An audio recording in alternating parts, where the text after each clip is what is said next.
Hello. അപ്പം ഞാനിപ്പോൾ വന്നിട്ടുള്ളത് എൻ്റെ കയ്യിൽ റീസെൻ്റ് ആയിട്ട് ഞാൻ മേടിച്ചിട്ടുള്ള ഒരു ഐറ്റം കാണിച്ചു തരാൻ വേണ്ടിയിട്ടാണ്. നിങ്ങൾ എന്നെപ്പോലെ സ്റ്റോപ്പ് ക്രീം ഇഷ്ടപ്പെടുന്ന ആൾക്കാരാണെന്നുണ്ടെങ്കിൽ എന്തായാലും ഈ ഒരു ഐറ്റം ട്രൈ ചെയ്തിരിക്കണം.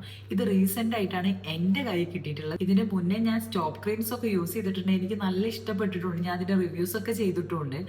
ഇതും എനിക്ക് അതുപോലെ തന്നെ ഇഷ്ടപ്പെട്ടുള്ള ഒരു ഐറ്റം ആണ്. കൂടുതൽ പറയണ്ട, നമുക്കൊന്ന് ട്രൈ ചെയ്ത് നോക്കാം.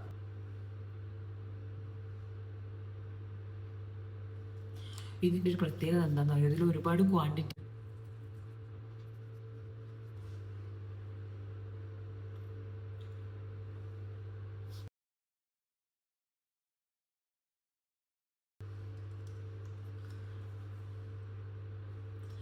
നിങ്ങൾക്ക് ഈ വീഡിയോ കാണുമ്പോൾ തന്നെ മനസ്സിലാവും എൻ്റെ ഫേസിൽ വന്ന പെട്ടെന്നുള്ള ഗ്ലോ അത് വേറെ ഒന്നുമല്ല, ഞാൻ യൂസ് ചെയ്തിട്ടുള്ള സ്റ്റോപ്പ് ക്രീം കാരണമാണ്. നിങ്ങൾ ജസ്റ്റ് ഒരു കോമ്പാക്ട് പൗഡർ ഇട്ടിട്ടുള്ളൂ എന്നുണ്ടെങ്കിലും നിങ്ങൾക്ക് അതിൻ്റെ പുറത്ത് ഈ സ്റ്റോപ്പ് ക്രീം ഇട്ട് കഴിഞ്ഞാൽ നിങ്ങൾ എന്തെങ്കിലും ഒരു ഇട്ട ഒരു ഫീൽ എന്തായാലും ഉണ്ടാവും. ഒരു ഒരു ഗ്ലോ വരും. ഒരു നാച്ചുറൽ ഗ്ലോ ആണിത്.